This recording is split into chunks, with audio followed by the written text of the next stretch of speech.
I think that one of the worst things that can happen is success in terms of your discipline. The research shows that only about 20% of people have a clear sense of purpose before age 30, right? If you want to know how to be a millionaire, become the kind of person who is a millionaire.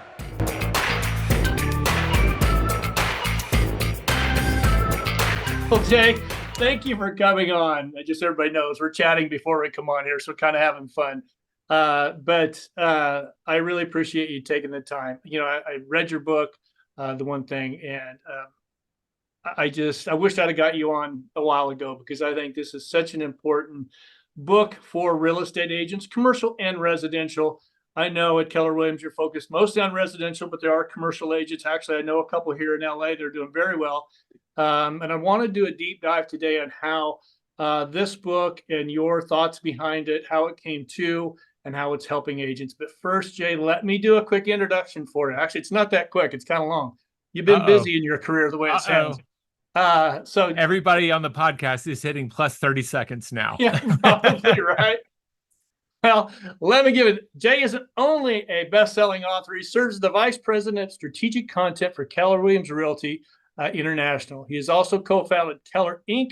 and Productive, a training and coaching platform with Gary Keller. And Gary Keller is the guy that started Keller Williams.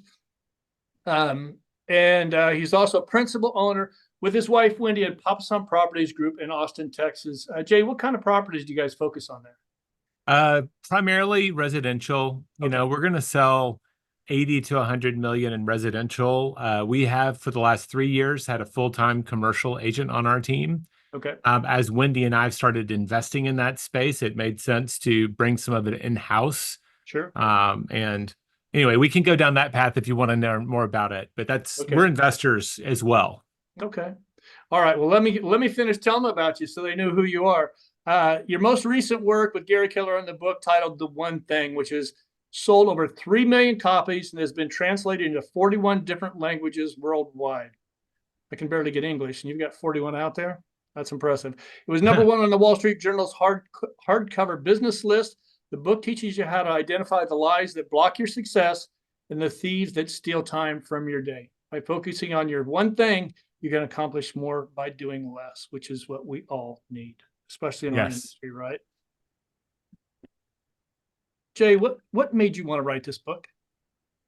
So we kind of backed into it. I want to say this would have been around 2008. I was running all of our education here at KW. We were writing a new course. Gary got me involved because I knew how to write books. Right. And we're like, man, our courses should be at a higher level, right? We should bring some of that thinking. So he brought me in to do that. And we were writing a course. It was really about when does a real estate entrepreneur earn the right to bring their first full-time employee on board? And it was probably like the number one question we got. When should I hire my first assistant, right? So anyway, I'd worked on it for about 6 months, done 100 interviews. Gary read it, loved it. And he goes, I want to write an interview about this. I'm going to write the introduction. And he came back with like a 14-page essay called The Power of One. Okay. And in that context, real estate, like he was saying, the one thing for a real estate entrepreneur was lead generation. And that the business owners and principals that committed to doing 2 to 4 hours of lead gen every day, they just ruled the world because they had more choices. They could choose who was a client, who was not, who to refer out, who to keep, right? They got all these choices. They had the income to then build the business with, blah, blah, blah, blah, blah. But it was like so great because he talked about how do we make all the noise go away and give our number one business priority all the lanes of highway in the morning. And it came from a place of reality because like we came back, he gave it to me on a Friday. We read it over the weekend. And when we sat down, he goes, well, what'd you think? And I said, as someone who worked in publishing, right, I'd been about 20 years into it then, I just said, I think this is a book. Because I just said, everything that I've seen us do here at an extraordinary level came from what I see as your superpower. I think Gary is one of the smartest people you'll ever meet, but I think he makes a point of not always being the smartest person in the room. He has had health challenges due to some unfortunate genetics. So he never got to cheat with time. Right. So he learned pretty early on that he had to cheat with focus and prioritization because he couldn't just throw more hours at it. And he really knows how to make his dollars per hour the actual maximum equivalent. And as a publisher, that's my hat I wear is like, should that be a book? Should that be a book? Was there a market for that book? I was like, what you see people come up with a great idea that should be a book, but you're not clear that they should be the author of it, Yeah. right? There are people who put great books out in the world that they don't, if you followed them around and shadowed them, you'd be like, why is this guy writing that book? That's Right. not how he lives his life, right? It's not, Yeah. but this was, we call it being concentric, right? Gary's life was perfectly concentric with the ideas that we were kicking around in that book. So that's actually the origin story. We had written Millionaire Real Estate Agent. It is already, I think, heading towards 1 million copies sold. The Millionaire Real Estate Investor. We'd already had multiple bestsellers, but this was the first book that we wrote, the one thing outside of real estate. And inside real estate, people are like, oh, Gary Keller, he's that guy from KW, right? He's the Right. founder. He's got a Yeah. bit of a reputation around people who've been around for a while as an educator and as a coach. But like we were stepping into the great beyond. And so we spent 4.5 years researching and writing that book. That's the origin story. But from the first week, the outline just poured out of us. Like Yeah. we outlined it, but then we went way deep on the research. So I could go on and on talking about books. I know that you wanted to talk about application in real estate. Is there Sure. anything that I left out of that that you think I should add, or is there something missing that you were curious about? Well, it seems like when you guys were writing it, it started off being a business productivity book, right? And when you finished it, it's so much more than that. It's life, Yeah. personal and business. Well, And so there's it a feels page like at I've got. some point you're like, hey, we we we need to do something different here because I'm seeing the applications go beyond just business. Yeah. We Yeah. joked. I said, like, it's weird. Like, we wanted everybody to read the red book, The Millionaire Real Estate Agent, when they got in real estate. Right. We were like, really? They should read the white book, the one thing, before they read that book, because Mhm. that would be the approach you would take to maximizing your real estate career. And maybe you should read the one thing before the Millionaire Real Estate Investor, Right. because there's a page in the hardcover edition. It's 114 in the American hardcover, and it's got the 7 circles. And that came out of this like aha I had because we were writing a business productivity book. Mhm. And I was like, what I love about this, Gary, is this approach. Like I'm applying it to my marriage, I'm applying it to my health. And I was like, we started kicking it around, and it like, so we came up with 7 big areas that for us were important enough that we would want to take the best approach possible. And we kind of role played through that. The irony is, marketing, right? You've done sales and marketing, Oh yeah. that you always want to know who your ideal customer is. Mhm. The moment we kind of talked about it being an approach to life versus an approach to business productivity, our marketing becomes really fuzzy. Yeah. I hate it when people say, but this book's for everyone. It's like, great. Well, how do I target them? I don't know which Mhm. doors to knock on. Just knock on everybody's door. That doesn't work. No. So, the first audience that actually grabbed hold outside of the Keller Williams faithful was actually the CrossFit crowd. Oh, Like yeah. they're like, oh, yeah, this is how you max out your strength gains. This is how you become a physical specimen. That was really hot then. And it Yeah. just tore through that industry. And I Mhm. remember walking into Gary and I was like, we had been on the bestseller list like 100 times that year, different ones. And I was like, well, we set out to write a business book and we wrote a diet book by mistake. What happened here? Yeah. Yeah, I can see that because the more I was reading it, which I should hold it up here maybe. I see you got a couple behind you, but Yeah. this is it. I'm gonna actually put it on the Joe Killinger website so people have access to it so they can find it. Get you back up on that list. You Thank you. know, some people, I was talking to people about it. I said, "What is your one thing?" And it was automatic to talk about goals. Can you talk about the difference between a goal and setting your one thing? So we realized that we were talking on 2 levels Right. at some point, and we had to go back and do a little editing, honestly. Hmm. When we talk about productivity, Right. We're looking for the largest lever currently available in our life, thinking of the 80-20 principle, right?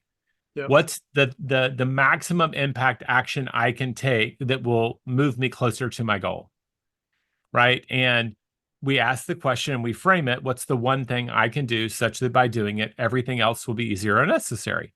Mhm. It's a lot to spit out, but it's crazy how good it is at getting to the right answer. A lot of times we don't like it because Right. it's actually the thing that we've been avoiding because we know it's effective. It's just unpleasant sometimes. That was the core focus. On a grander scheme, we came up with this idea of the P's. There's the people who were most successful in business and life started with the foundation of a clear sense of purpose. Why am I here? Like, what's my one thing in the biggest possible sense? When you're clear where you're ultimately destined to go, right? My mission on Earth is to put man on Mars, said Elon Musk, right? Like Mhm. everything now starts to wrap around that priority. Mhm. Your priorities like become really clear when you know where you're going. You can say yes to everything that's in the opposite direction. We believe that people operating in their priorities by default are productive. So the purpose question, right? Purpose leads to priority. Acting on your priorities makes you productive. And in a business sense, you got a lot of productive people. It's highly probable you'll be very profitable as well, right? That's just kind of how it works. Um, so we look up, and the bigger sense is, what's my one thing? And I'll tell you, it that's the hardest thing to talk to people about because maybe as we get older, it might get clearer, but that's also the stuff of midlife crises. Yeah. The research shows that only about 20% of people have a clear sense of purpose before age 30.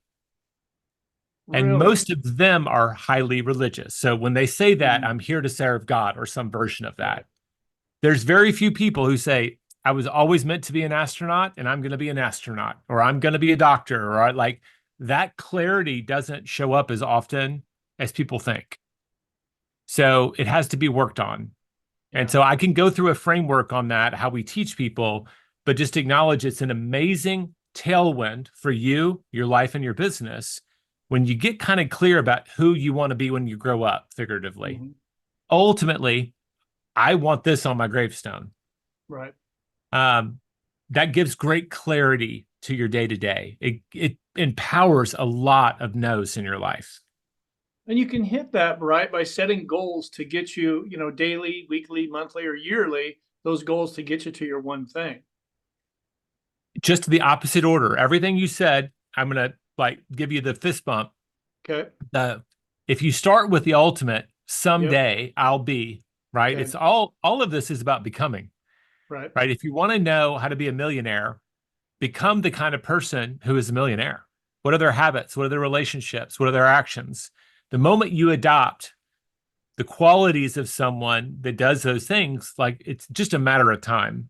Mhm. So I believe that. I like identity goals a lot better because they tend to stick. But we want to work backwards from a Right. distant goal. And a lot of people get trapped in the idea of what am I going to do this year and how does it compare to last year? Yeah. And we know this. Like I know very few business owners who can honestly say that their business has been on a consistently upward trajectory for 20 or more years without any downs. That's lucky and rare. Very. And I think the tendency in our industry, because it's very public around production by and large, we know who's selling how much. We don't know how profitable they are. Right. And so there's a lot of production information out there, and we tend to be very competitive people. And so we tend to compete with ourselves based on last year. And I don't think it's healthy to define ourselves on our last good year. Yeah. When someone walks in and says, I'm a $200 million producer, I'll say, that's amazing. That's what you did. Is that trailing 12 months? Is that what you expect to do this year? Right. Like you have to now interpret that. Right. If Yeah. I'm evaluating them from a research and a writer and a coaching standpoint, I'm probably going to look at their last 4 or 5 years and say, what's the average of that? Because that's probably the habits, relationships, and systems. And they may have rode the market up or done something extraordinary, but we don't know if that'll last or not. Yeah. Yeah, we've seen that in our industry, right? A few years ago it was pretty easy to be doing commercial real estate deals and probably even residential, and that's definitely not the case now. Now, No, now no, I you're saw foreclosure rates are like topping 13% right now. yeah, yeah, it's changing, that's for sure. Now, one thing I think that people ask is how big should they go with their one thing? I mean, I noticed you said millionaire, it's not billionaire, so a little easier to achieve. Um, how big should we go with that? Our one thing. Um, I think big is relative. Okay. When Wendy and I set the goal of being net worth millionaires, neither of us actually believed we'd ever get there. Okay. When your net worth is 2,200 and something dollars, that was our first net worth sheet. It was positive. So, Right. hey, we had some good habits. That was good. Yeah. But it took us less than 8 years to get there. Right. But on the way, the muscles, your goal planning, your dreaming and imagining muscles get bigger. And so does hopefully not your hubris, but your confidence. Right. So now when we set goals, we're way into the high end of the deca, into the 100 million when we're trying to set 5 year goals now, Right. is we're trying to think big for where we are. Sure. When you think big and you imagine possibilities and you don't think about what's probable, I think a lot of people want to say, well, that's not realistic.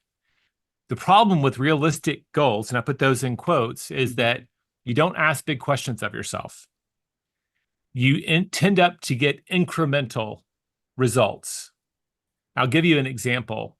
Like, we kept buying residential real estate properties and just stacking them as fast as we could save up another down payment. We'd make it, add it, have the cash flow. And now yet another renter is paying down the mortgage on one of our properties. We're getting appreciation and cash flow as well. Before you even get to tax deductions, there's like 4 wealth engines in most real estate. And the thing is, like, that's a lot of work for a long haul. Yeah. And I remember looking up and we were like, we had set goals to have an average. We've averaged, I want to say, 14.6% over 17 years in net worth growth. And Well done. for a while there, some of it's luck, but I think we're doing the right things too. For a while, it was Yeah. over 20%. Yeah. Because early on, like, those numbers are smaller, the growth rates are bigger. And we just kept asking the question, like, how can we grow at 20% per year for the next 5 years? And like the math, at some point when the compound interest comes up, you look up and you're like, we're not going to buy 20 more properties. I don't want to own that many doors. And Right. it forces you to say, well, what if we bought multifamily? What if we moved into commercial? Right? What if we 1031 these assets into a different asset? What if we were owning businesses? Yeah.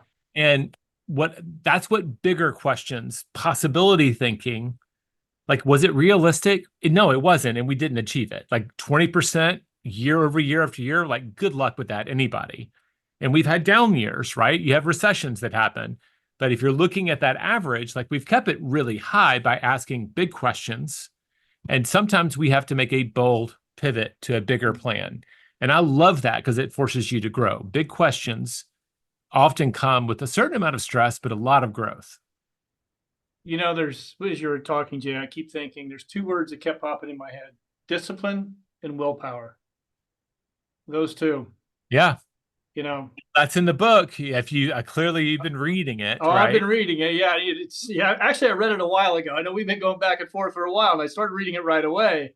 And then, that just popped into me today when I was thinking about that. I'm like, those two words are so powerful when you're doing this. Can you kind of touch on how you overcame those? I mean, at some point, you had to Sure. have there had to be something that made you really question, right? I think that one of the worst things that can happen is success in terms of your discipline, right? You start to play a little looser with the numbers because you feel like you got some house money. Yeah. We made a $150,000 mistake that was very humbling. It was part of the spec home in the Great Recession. It was early enough that we learned a lesson before it was too bad. Yeah. But we had done well enough that we survived the bad decision. So discipline, like, there's two kinds. When we talk about discipline in the book, we're talking about building habits, Mhm. right? It's not like this mental strength, that's willpower to focus on the right thing. If you train yourself to do something so that it's automatic or habitual, that is actually what discipline means. And like you think about a disciplined soldier, Mhm. like in combat, in the chaos of combat, they know how to pop the magazine out and put a new one in. They know what to do because they've been drilled on it. So I think as investors, as business people, we have to be a little flexible to the market. But a lot of the big things, like I think of them as really quite boring, right? The lead gen required to continue to build your business again and again and again. If you don't gamify it or fall in love with it, like I could see that being boring because it's just Mhm. not that complicated. You Right. just have to show up and do the work. It's not always easy. So I think the discipline comes in building habits around the things that matter. Mhm. Your willpower is, do I actually have the mental ability to say yes like I thought I would? And that's kind of a deeper dive. The later in the day it gets, we tend to have the most glycogen in our bloodstream and in our stored overnight, whether we slept well or not. And our brain is a gas guzzler. So when we choose to actually focus on things and ignore distractions, they can literally measure your blood sugar before and after and see the drain. So we tend to keep our commitments to ourselves best earlier in the day. So that's one of the reasons we tell people just have a great day before noon. If you want to screw around and, go hang out, like lead generate at the golf course, I put it in quotes, right, in the afternoon, fine. But be very disciplined and focused in the morning while you have the ability to say yes. I had a lot of smart alecks in our industry will hear this and you're like, why are you telling me to lead generate in the mornings? Everybody's at work. And I said, yeah, you won't connect as many people. They'll be busy, they'll be in meetings. Um, but you will say yes to the activity. Yeah. And they're like, but shouldn't we be calling them in the afternoon when they have new willpower and they might say yes? And I was like, yeah, but you might not say yes to calling them.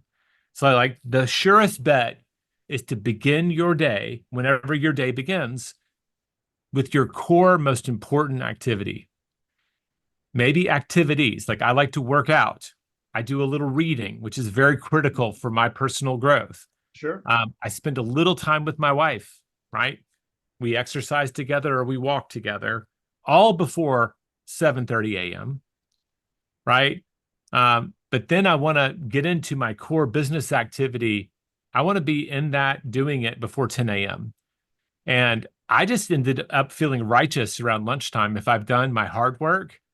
And it's amazing if you can stack a couple of focused hours, 5 or 6 days a week, none of your competitors are. None of I them are. so agree.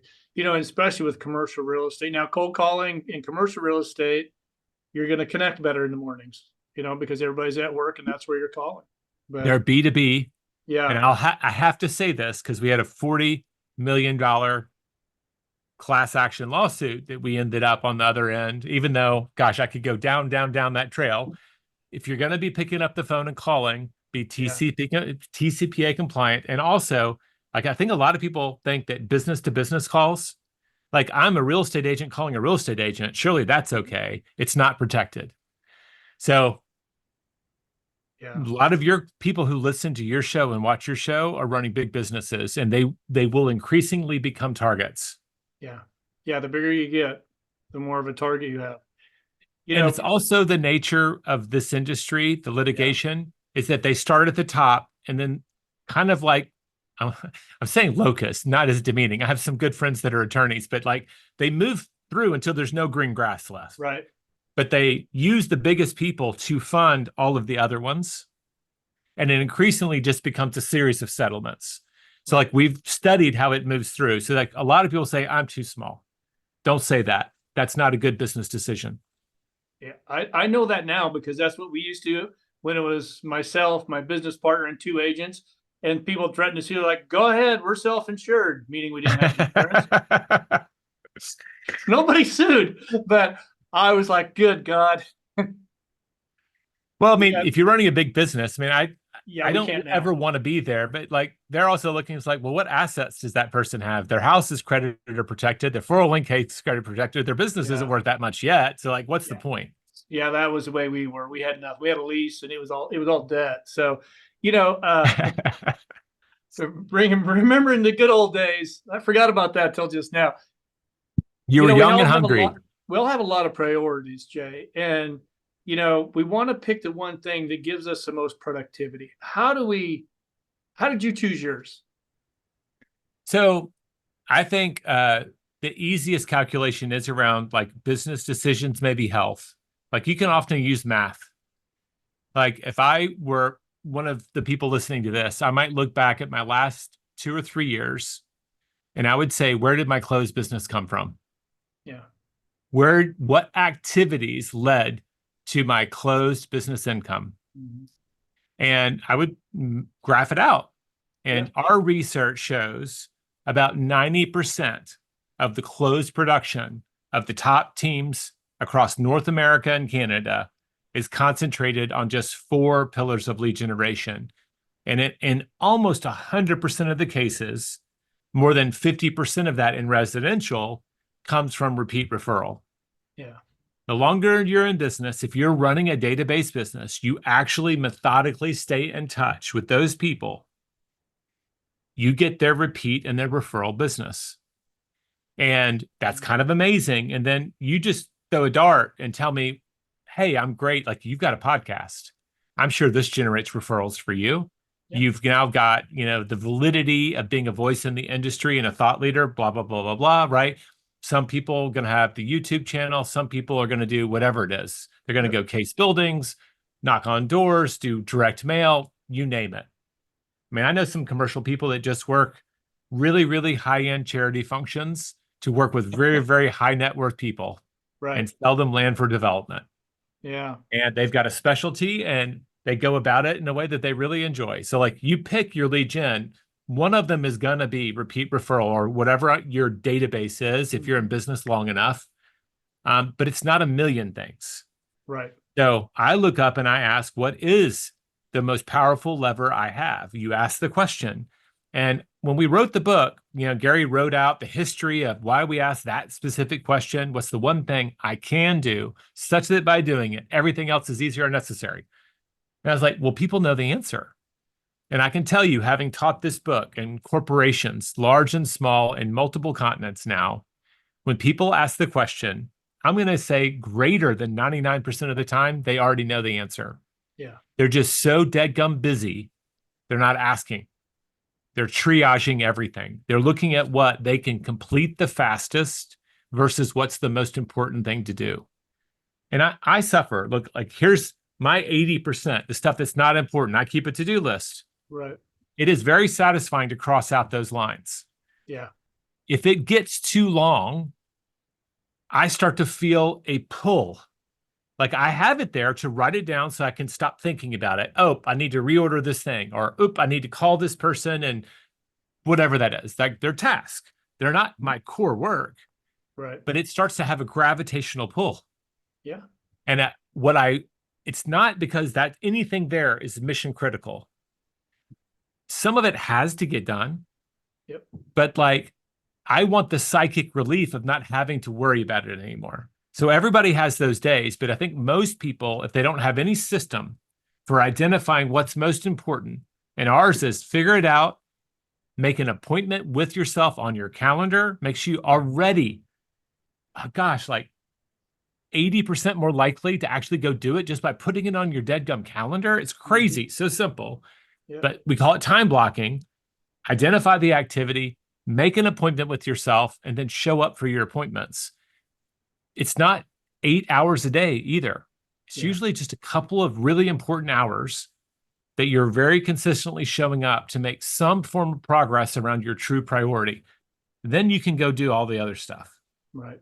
There's one thing I want to go back to is looking at analyzing your day. We tell our Yeah. agents, analyze everything you're doing, how many cold calls you made. If you haven't got an appointment in a week or 2 weeks, then you need to change your pitch. If you're doing content marketing, look at your analytics every day, see what's working, what's not. focus on what's working, get rid of what's not, or start honing what's not working and make yourself better at it. And, Yeah. you'd be If you're surprised. new, it could be a skill issue. Yeah, If you've could been be. doing it for a while, it could be a market message issue, Exactly. right? Yeah, Exactly. calling your past clients may work, but maybe all of your clients are going to sit out this period. So you Yeah. have to expand your message to different people or change it. Yeah. But you got to analyze it. And then, one thing I did a few weeks ago, and this just floored me, Jay, is I put a poll out there. What is the number one complaint? And this is for commercial real estate agents. And number one complaint about commercial real estate agents. The number one thing is they don't call back. I mean, we're sitting here doing cold calls every day. We're trying to make money, and and you're not returning a call. That could be a lead, and so that one shocked me. So calling back a day or two It's later. not new. I It's know not new. I it doesn't worked have with to be. Top Producer.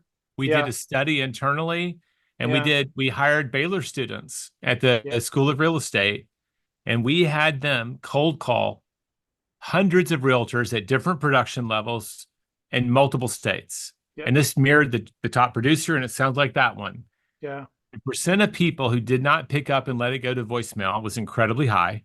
yeah, The people, even when they left, it's like, hi, my name's so and so. I'm moving to that area. And we had like a good referral script.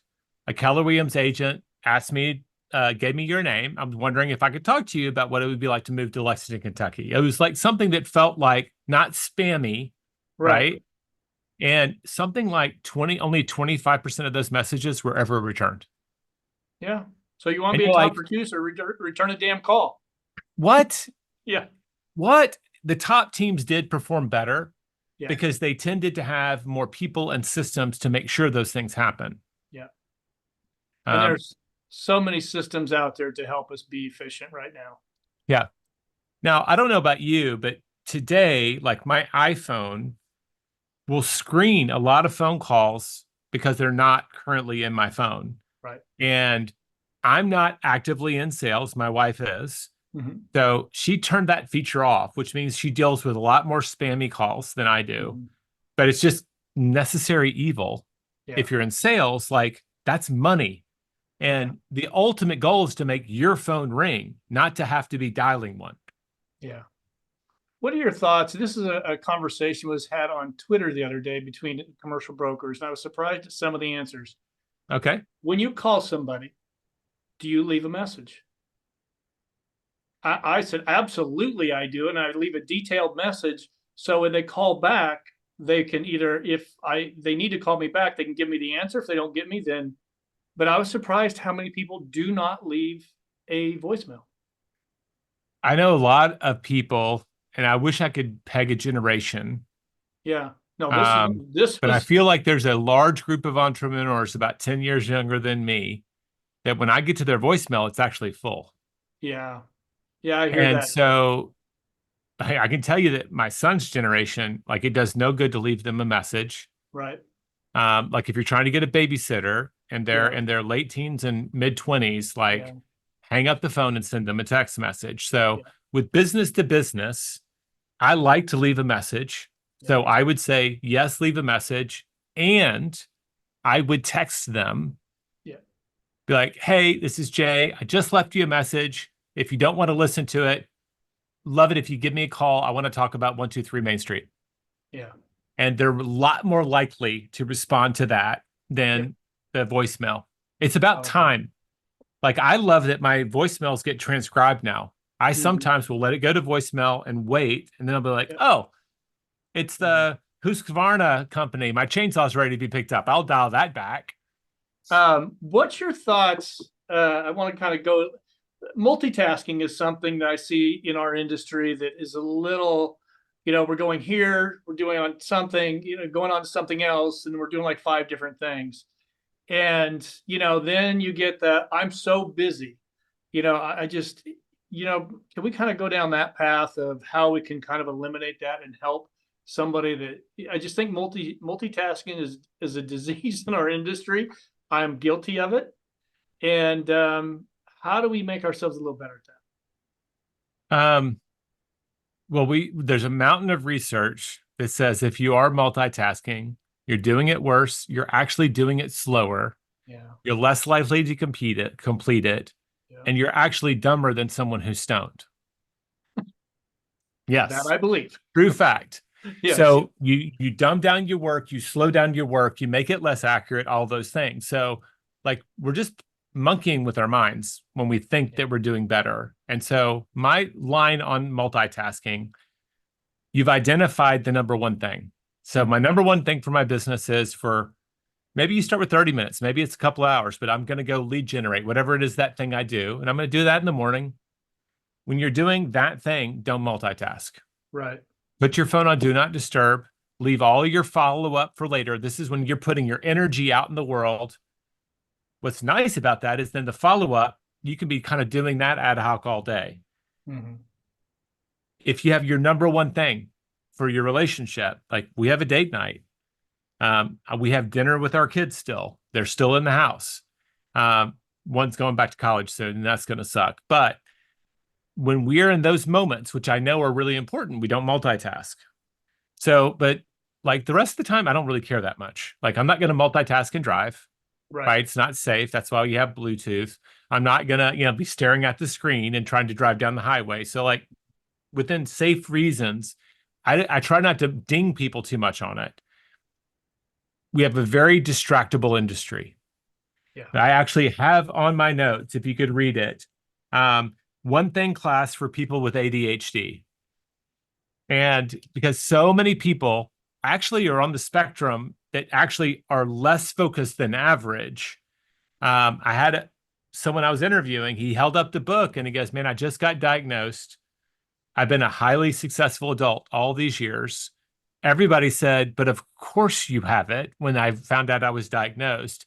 And I found out if the average person's focus is 100%, I rated 6%. Oh, And I was like, how the heck did you get anything done? And he held up the book and he goes, this is my Adderall. yeah. And it just a couple of crutches can take you from below average to massively above. So don't beat yourself up. There are engineers at Google and Apple and Samsung that are paid lots and lots of money to distract us constantly.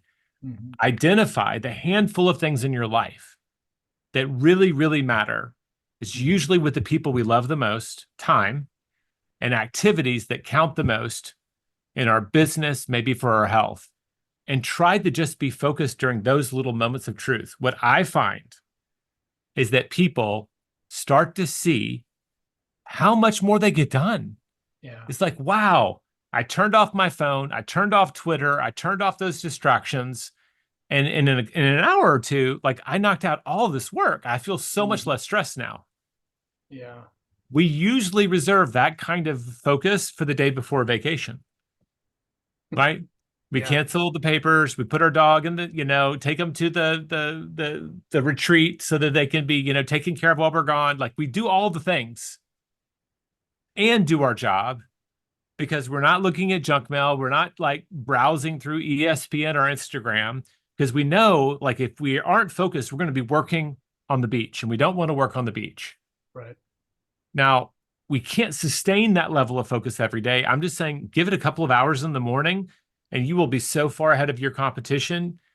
You won't believe it. And it doesn't take as long as people think. Yeah. There was something in the book that really got me. I have a tendency to place high importance on everything. Yeah. And, in the book, it really broke it down. Not everything is that important. Can you kind of talk about that, Jay? Well, that's like the very first part of the book. Yeah. Everything doesn't matter equally. Right. If you are not operating from a sense of priority, by default, you're treating everything like it matters equally. Yeah. All of your clients in your database don't matter equally.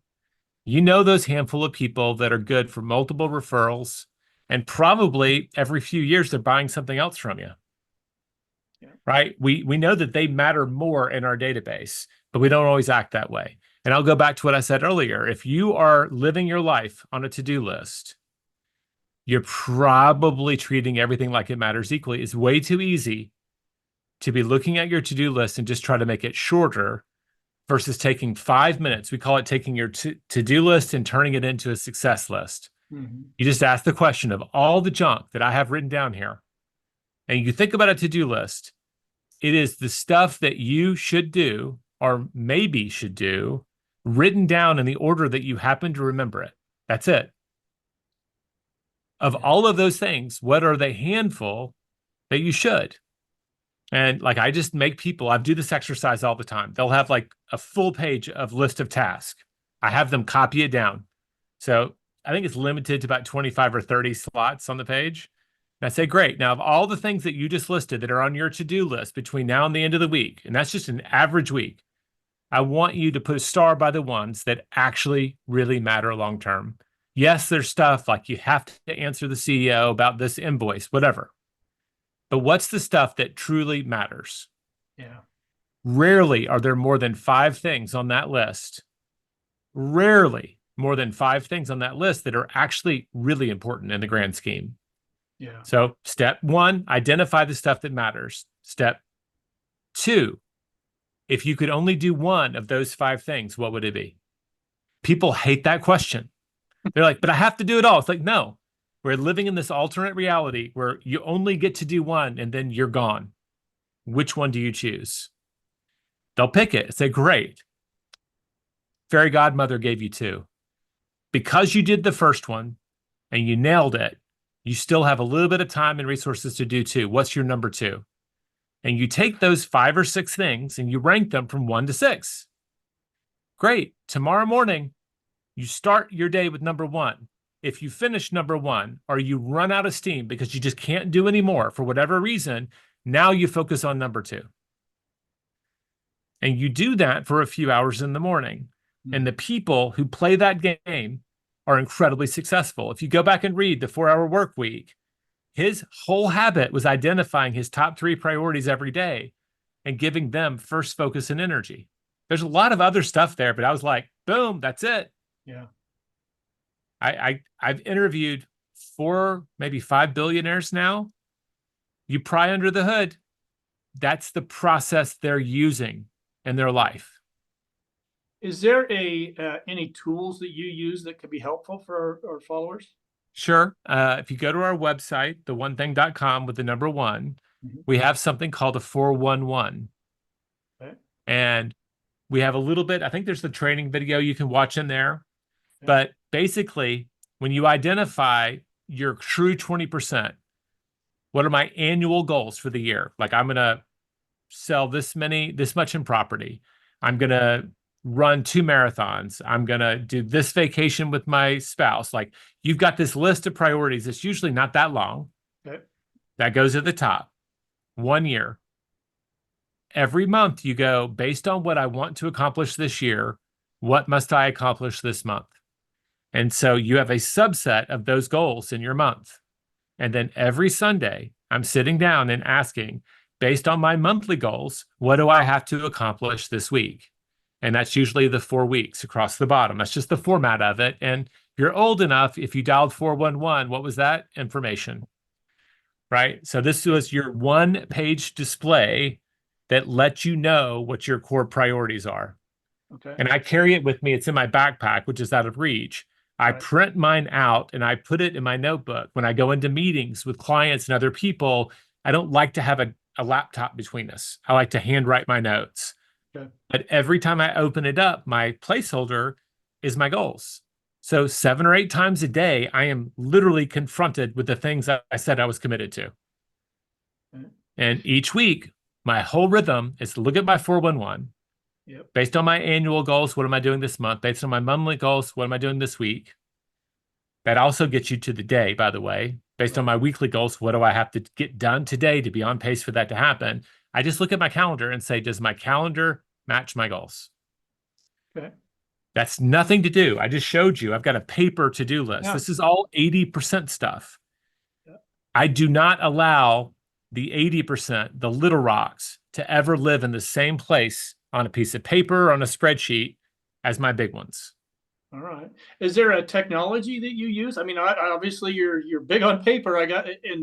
Which, by the way, it's like you're a Gen Z. They're all writing everything down. So, is there a piece I'm not of against. technology? What's I that? use a Google Sheet. Oh, you do?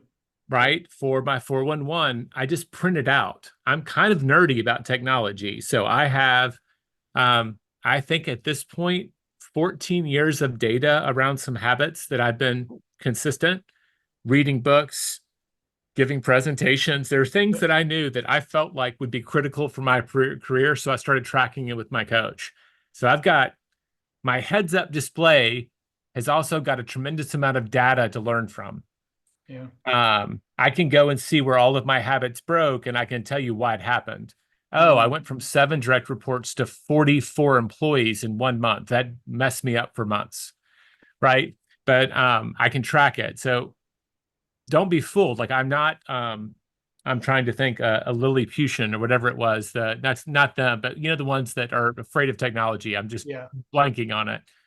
But but I try to be analog for a lot of the things I'm doing. If I'm reading a business book, I like to read fiction on my Kindle.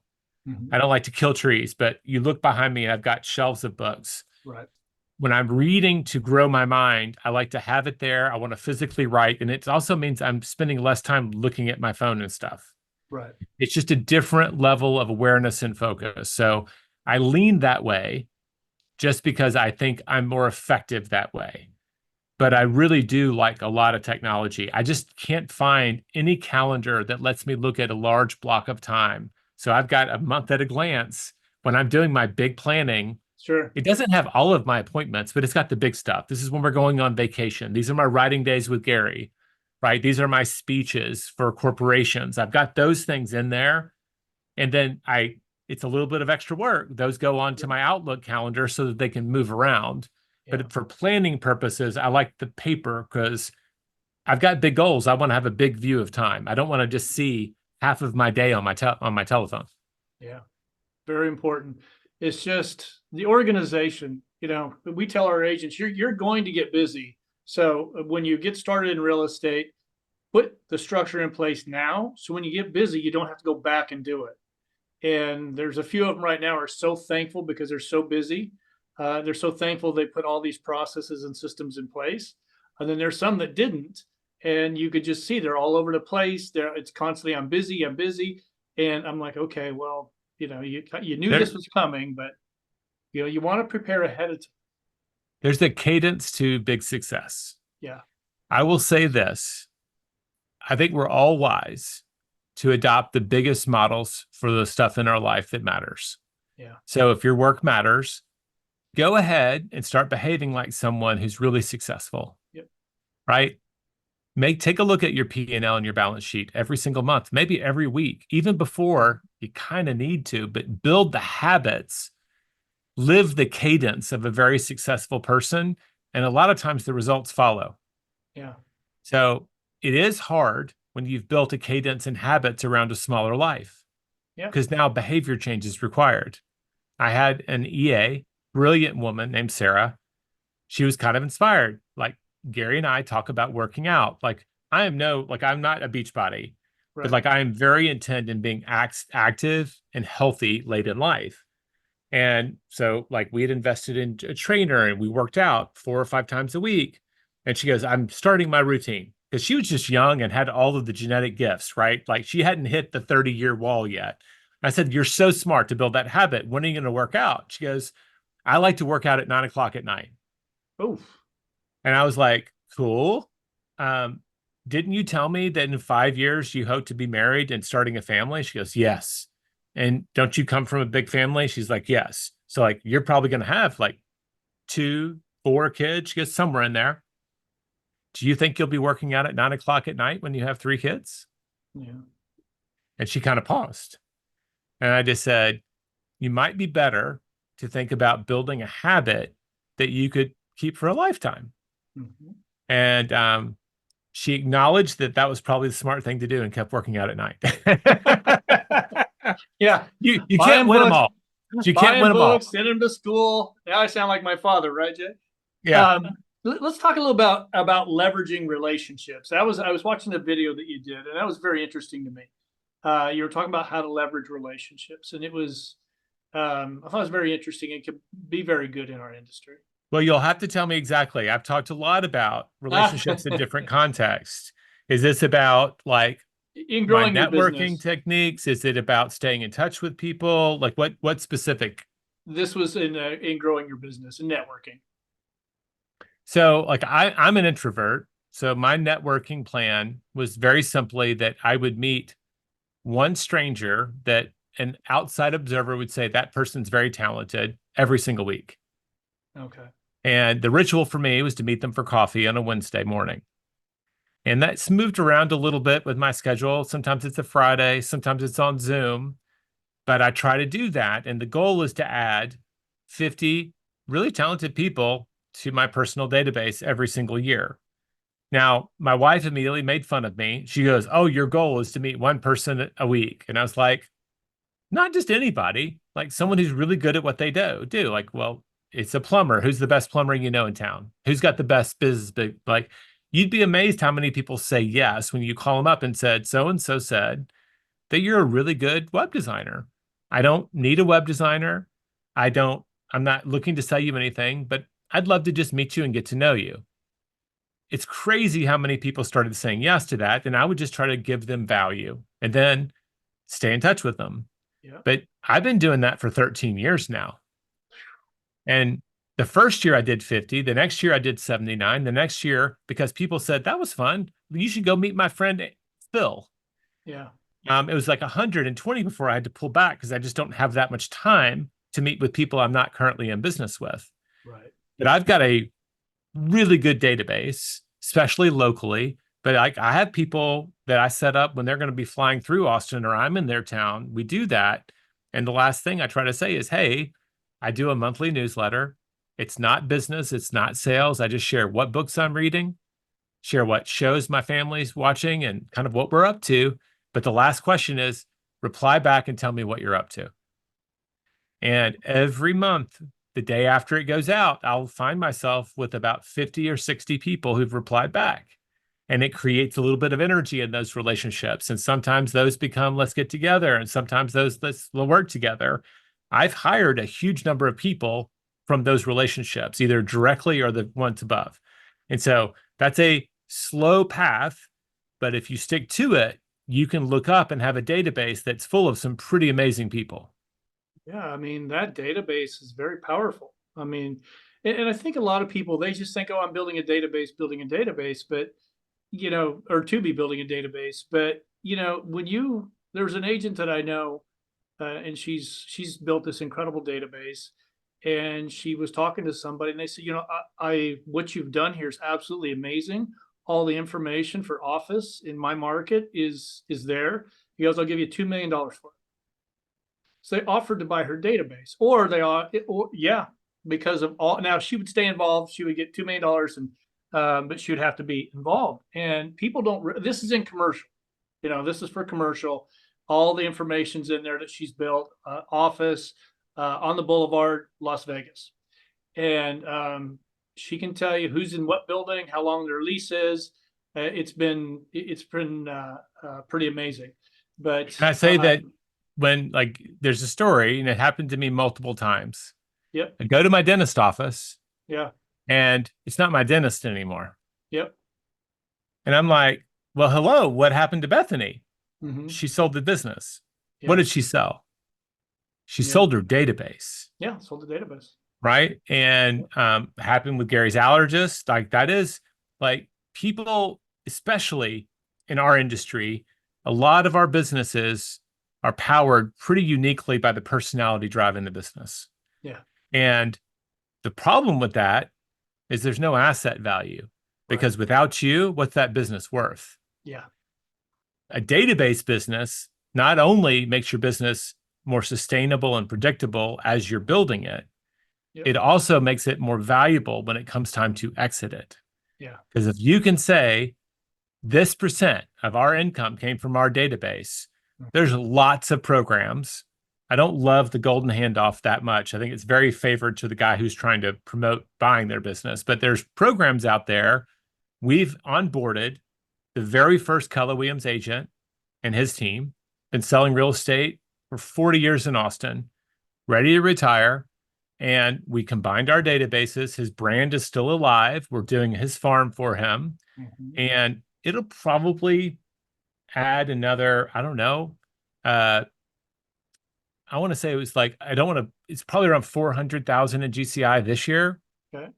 And every year it gets a little better because we're bringing new energy. We have a whole team to work that. We just onboarded another agent that was relocating Yeah. and she had a local farm. So like the database is what we're buying. And we're also paying extra so that the principal is helping connect us to the database. Mhm. Because like I can tell you, when I went into my dentist office and found out that Bethany was gone, I immediately got my teeth cleaned. I didn't say no, but Yeah. then I went out, figured out where she was working, and I started driving to that location. Right. I was Yeah. loyal to her, Yeah. right? Yeah. So, but if you worked with Bethany, it could have been, well, what if I'd gone in and Bethany had said, "Hey, I've taken on a new partner. His Yeah. name is Jay. I want Yeah. to introduce you. I love working with this guy. And so just so you know, in the future, like he may be coming in to check your teeth. I just wanted you to feel good about it." Yeah. They don't do that. It's a cold Yeah. sell. You'd think. Yeah. Yeah. It'd be a way to go. Yeah. I was talking to a guy the other day. He's a big time social media marketing guy. He goes, if I was a residential agent, I would be buying up markets. And he was talking about Southern California. He goes, there's residential agents getting out of the business, yet they've built a website. They've got a following. He goes, I'd be buying those up right now. And I'm like, well, I do that. Like get yeah. if you ran a brokerage Yeah. and you set up a process for exit interviews. Some people are Mhm. leaving to go to your competitors. I get it. Some Yeah. people are like, it didn't work out. Right. Um, I'd be like, well, what are you going to do with your website and your URL? Yeah. Do you have a Right. database? Yeah. And well, even the smallest websites have some history. And if you just pointed all of them at yours, even if it's Yeah. just $10 a year to maintain it, Yeah. like I think you might surprise yourself at the value of some of these cheap assets. And Yeah. some people will just give it to you. Yeah. Yeah. They just, here it is, or give me a referral fee if something comes of it. One last question, Jay. Work-life Sure. balance. Where do you stand on that? Say one more time. Work-life balance. Where do you stand on that? Uh, Is there one? I think there is, yeah, it's a lie. And I think the way most people understand it, most Right. people think that they're going to set up their life in Yeah. such a manner that they are suddenly living in a state of perpetual balance. They're on the mountaintop with their ohms, right? It's just, it's great, but balance is actually an activity that you have to actively do. Yeah. And it matters how you approach balance per se in different areas of your life. So we usually call it counterbalancing at work. Mhm. If you truly focus on the one thing in a business environment, it's going to throw you out of balance more often than not. By giving disproportionate time to those few things that help you grow and become successful, it leaves a lot of little brush fires. Yeah. And that can create energy and sometimes stress. But businesses are anti-fragile in that way. They actually get stronger the more you neglect the little things to focus on the big things over time. And that's a very positive. You can't behave that way with your kids and your family, your health, because if you do it too long, they may not be waiting for you when you're ready to return and give them your attention. Right. So we break down a kind of a counterbalancing formula where at work, we advocate people going all in on their one thing and being a little out of balance, but never truly being out of balance for your spiritual life, your health, mental or physical, your key relationships. You just have to balance those scales as often as you can. As a business owner, like we're preparing for a huge event. I'm leading for a mastermind. I'm going to go mastermind with Donald Miller and some other authors on the eve of that event, which is not ideal timing for me, but it'll be a busy couple of weeks. Whenever that happens in my life, my wife and I will usually take off a little extra time right after to kind of restore the balance. And often I'll try to like do extra time with my kids because I can't just say, oh, and I'll retire in 10 years and then they'll want to hang out with me. They may hate me by then. So you've constantly got to be managing those loads as you go. So I just think a lot of people misunderstand it. Balance is not a destination. It's an activity that you can never completely lose focus of. Yeah. Good one. What's next for Jay? What are you working on? Uh, we've been writing some courses to deal with the changes in our industry. Okay. So we released earlier this year a course called Value Squared. Um, big course. We have one now called List to Last. We're trying to make sure that all of our thinking and all of our models is addressing in the most powerful way the new reality of our industry. A lot of it hasn't changed, I know, in yours and for the people who are operating at the top. But we've chosen that we want to be thought leaders in those spaces, and we choose to do that. So we have our big events in those, and I'm wrapping up work on a manuscript. We haven't settled on the title. Started out as the rookie real estate agent. And it's really about how people can pump start their production. Like how you start in the game matters a lot for your longevity. But I think a lot of people need to hit the restart button after the last couple of years too. So that's been really fun. We've done about 200 interviews for that. And other than that, I've got our one thing goal setting retreat coming up in a few months in Austin, Texas. That's our last in-person event. We've been doing this for 18 years. My wife and I will continue to do it, but we won't continue to host them. It's going to change into something else. So those sounds like more than one thing I know. You're like, wait, he didn't say one thing. Well, I've got a staff, I've got a team, I run a few businesses. So I've got a few things that I have to juggle every now and then. Yeah. Well, that's what keeps you young, right? Well, Jay, how can we get hold of you? If you go to theonething.com, you're going to find a lot of the stuff we talked about. We have a lot of free resources there. And I mean, my name is Jay Papasan. So far, I've not identified a single other person on the planet Earth out of 8 billion people with my name. So with Google, that means I can't really hide. And I really am. It's me and my assistant behind all of my social. So people can also just reach out to me there. You're one and only. Jay, I'm going to give you one last for everybody to get the book. You can go on the website here. You're going to be able to find it there, or I'm sure you can get it on Amazon and buy it. Jay, thank you very much for taking the time today. I really appreciate it. Thank you so much. Yeah. Well, if anybody has any questions, put it in the comments below and I'll make sure Jay see it. And Jay, thank you very much. You got we'll it. connect again down the road. Okay. Thank you, my friend. All right. Take care.